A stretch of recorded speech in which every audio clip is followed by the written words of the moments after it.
My only real introduction to McGill University were the cute pictures and the well-written verses that I saw on the internet, specifically the official website of McGill University. The students seemed extremely motivated. People called it the Harvard of Canada. Alumni just succeeded beyond regular expectation. And the professors just seemed world class. It just seemed like an extremely fun, smooth sailing experience. A 17-year-old Sri Lankan first generation international student like myself would never really understand how rigorous and how difficult McGill University could get, especially with certain courses. Through this video, I just want to, recap my worst academic semester at McGill University, and hopefully other freshmen will not do the same mistakes that I did in my first semester, because that's not always the most pleasant experience to have when you start off university. Before I elaborate, if this is the first time you've reached this channel, my name is Manant Kotunga and I am an incoming fourth year computer science student at McGill University, and I speak about how people could get to and through university within this channel and platform. Today's video is actually the first episode of a new series that I came up with called No Chill McGill, where I specifically kind of speak about my experiences at McGill and how kind of hopefully have a dialogue with other students on what their experiences are. Now let's get back to my worst academic semester at McGill University.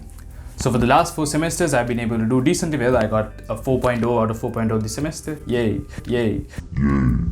I got a 3.93 the previous semester, a 3.83 the semester before, and another 3.83 the semester before. So for the last 4 semesters, I've been able to get something above 3.8, which is very good, I guess, for a computer science student. But it did not start out like that. In my first semester, I got a 2.8 out of 4 in terms of GPA. I did well in terms of other things, but that was not the greatest standing for anyone with any academic goal at all, because it's like way below average, and it's your first semester. It's supposed to be the easiest semester.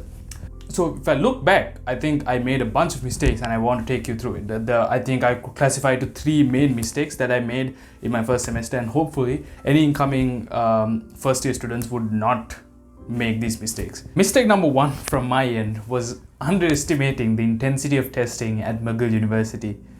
I was, finding all these courses extremely straightforward and easy in the beginning, and I was studying for these exams the day before, and I didn't really feel any pressure for these exams because I did really well and whatnot. But I was kind of holding all these courses at the same standard for the final. And what I didn't realize was that everyone else was taking these courses too, and they took these courses or similar courses in high school. So now how does like a prestigious university kind of differentiate the students at the end of the semester? Like if everyone gets A's, like what's the point, right? And what they did was have all these brutal finals. And I didn't know that, because I was like, okay, all of this seems fine. Like I think I'm preparing correctly, and I think I'm preparing enough for these exams. And I go in Calculus 1, it was the easiest course in my opinion. I literally did all this in high school. I got really great grades for it. It was very basic in my opinion.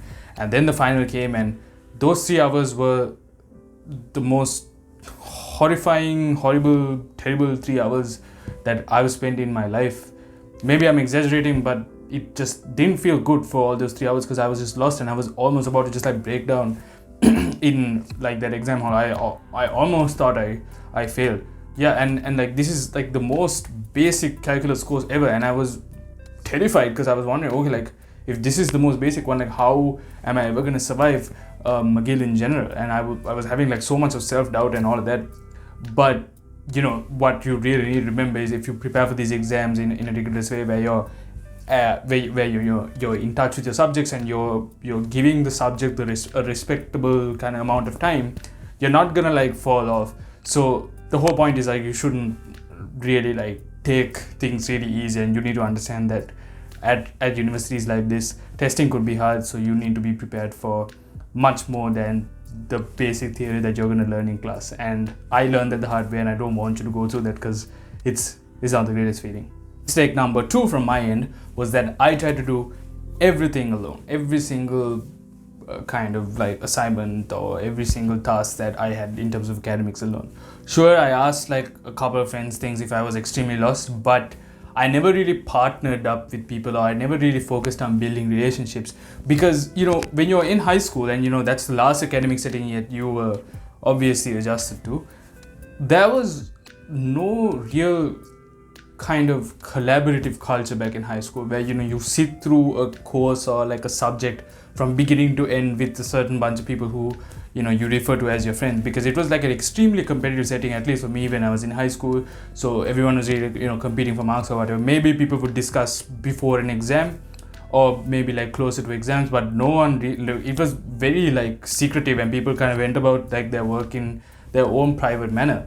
But like that's not the strategy that people should use at university. Like it's a completely different game, and you need to work according to the game that you're playing right now.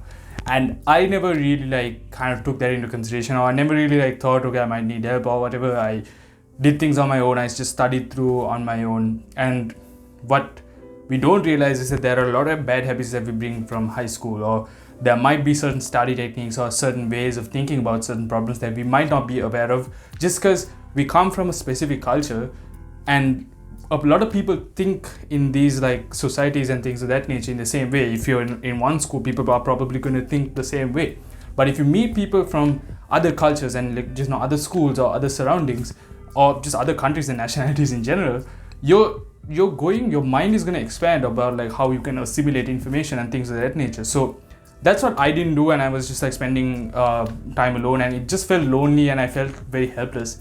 But my life really changed when I really formed a study friend group in my second semester. I think it's very important to just like reach out and meet new people, and just like even if you're the common thing that you have is a class, it's important to share it with people, because doing it alone and playing hero ball with classes is not the most advisable thing. You just get things done more efficiently. People pick each other up in the hard moments, and I didn't really know that in my first semester. So definitely try your best to socialize and meet other people and get on Facebook chat groups and things of that nature.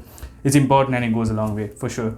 Mistake number 3 was just bad time management. Like I never really realized how easy it is to fall behind at McGill University. So leaving assignments to the last minute is not a thing. Studying for an exam the day before is just not a feasible way of going about university. It's just not. I was just trying to do way too many things in my first semester, and I just felt like I wasn't doing anything right.